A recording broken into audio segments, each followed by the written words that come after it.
move off the start, trying to get the boat up to speed. It's about trying to take that early advantage. The heat of the junior women's 8s is underway.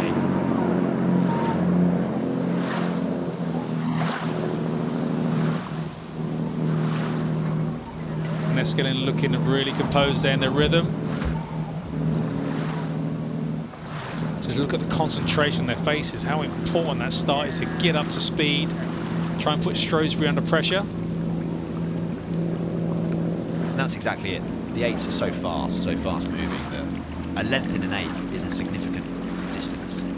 So ultimately, if you can get out, get some impetus and get some early momentum and start to move out like Shrewsbury are doing right now, you can control the race from front. And that's a really impressive start there from Shrewsbury. Really kind of moved out, trying to take that early advantage. You see the Coxes there sitting behind, really encouraging their crews to maximise their boat speed. Keep taking that advantage as they move out, inch out every stroke. Got the concentration on their faces there, tuned into their race plan. And these 8 girls are split down from the quad in the junior women's 4 that race at the National Schools Regatta, so they haven't been in the 8 all season. I think they did race at Marlow in the 8 and came second in the junior women's category. So they're not that accustomed to the 8, making it look really easy at this stage. Plenty of length at either end, loads of impetus at the back end. Rowing really well. I mean, the girl at stroke is a picture. Fantastic. But sometimes having we come from different boat classes is a good thing, isn't it? Because you don't. It's not monotonous. You're in one boat class just doing that thing. It brings a different dynamic, bringing 2 boats together like that who have been successful in their own right. 100%. Versatility is a massively underappreciated skill in rowing, and being able to scull and row effectively, both of them complementary to each other. And clearly here, Shrewsbury looking well drilled. You can see, if you look at the image that's in front of us here, you can see all the blades turning together, all the blades tracing the same angle through the water. That's how you know that the crew are in unison.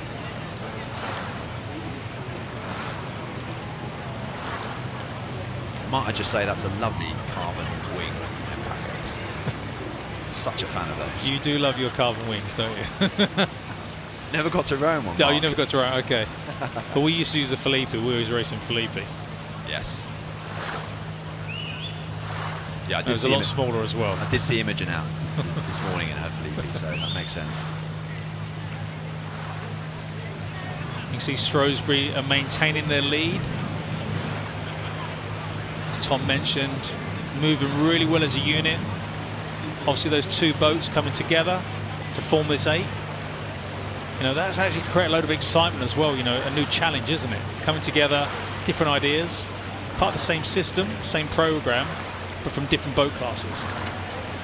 Exactly, and to be putting this amount of distance into Enniskillen, they were semi-finalists at Henley Women's Regatta in the Junior 8 category, so they're no slouches. And, you know, ultimately, Shrewsbury are having a really, really good race here. And they look relaxed. If you look at the girls, there's no tension there in the shoulders. It looks like they're just locking on out front, levering the boat through, and just moving it away. It looks relaxed, it looks effortless, which is how rowing should look. And what's great is they're kind of the unknown crew, aren't they, really? Because no one's seen them race as an 8. So for them to come out today, moving really great shot from above. That's it, just look at the chaining going on there. The blades is great. Moving really well as a unit. Just increasing their lead over Enniskillen. And I think we should keep a close eye on this crew from Shrewsbury, because actually they are one of the favourites, I would say, for the overall event. I think it's going to be hard to look past Headington, hard to look past national champions Lady Eleanor Hollies, but don't write this Shrewsbury crew off at all. To be putting this amount of distance into the Irish, it's no mean feat. And they're kind of 2 big schools that you kind of mentioned, Headington and LEH, you know, always been kind of dominant in the 8s, isn't it? They're the 2 ones that have always stood out from when I was a junior. It was, which is a very, very long time ago. But they've always been the big schools in this particular event, but it's nice to have other schools coming into the mix now, like Shrewsbury. Could there be one of those this week? Well, exactly. Shrewsbury have got the infrastructure, they've got the resources, they've got the know-how on how to boat the competitive crew at Henley, and you can see here that's playing out perfectly for them. Headington, you're right. I mean, Headington and LEH have built almost a dynasty in junior women's rowing, and it would take something, a pretty momentous feat to top it. But Henley is a strange place. Strange things have happened. Stranger things have happened.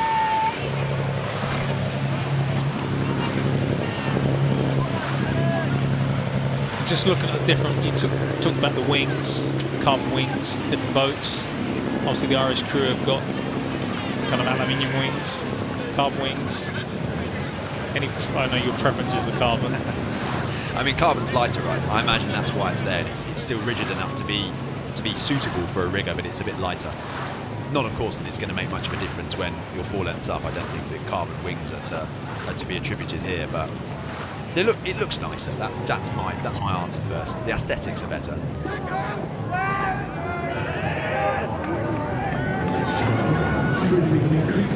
Shrewsbury just still moving out. Each marker they just seem to catalyse more and more, which is great to see for them, especially for their opening race Wednesday. Talked about the butterflies again. It's so important this first race just to get that, because the anticipation the night before, these athletes would have been so nervous. The coach trying to keep them calm, going through the race plan, going through the processes. And when you are a favoured crew coming into an event, often the races that you are most nervous about are the ones that you are expected to win, because you're so afraid of making a mess of what the expectation of people expecting you. So it is about exercising those psychological demons. It's about getting out into a nice rhythm, enjoying your time on the course, and getting used to the unique, I suppose, the eccentricities of the Henley course. If you just look at Enniskillen, I mean, they're a good crew. The way they're rowing together, there's no disparity between the 8 girls. So, again, kudos to Shrewsbury for managing to build up this type of league. I love this event being at Henley now. Absolutely love it. We've got parity between the men and women's 8s now. So important for juniors to have the opportunity to race at Henley. I remember being a junior, having the opportunity to race in the Foley Cup was huge. I dreamt of racing at Henley, and then the event came in '92, and it creates opportunity for everybody to participate in the regatta, and that's why the regatta is so unique. You have juniors, you have people from university, clubs, internationals, all at one event. Yeah, rubbing shoulders with Olympians in the boat tents is something you don't really get at St. Neots Regatta. But all those small regattas are so important as stepping stones to be able to compete at these big events like Henley. And Shrewsbury make their way to the finish line. A great first round, first heat for them, as they win the heat of the junior women's 8s, having Enniskillen from Ireland. Great performance from them, and Shrewsbury will progress to Thursday's racing.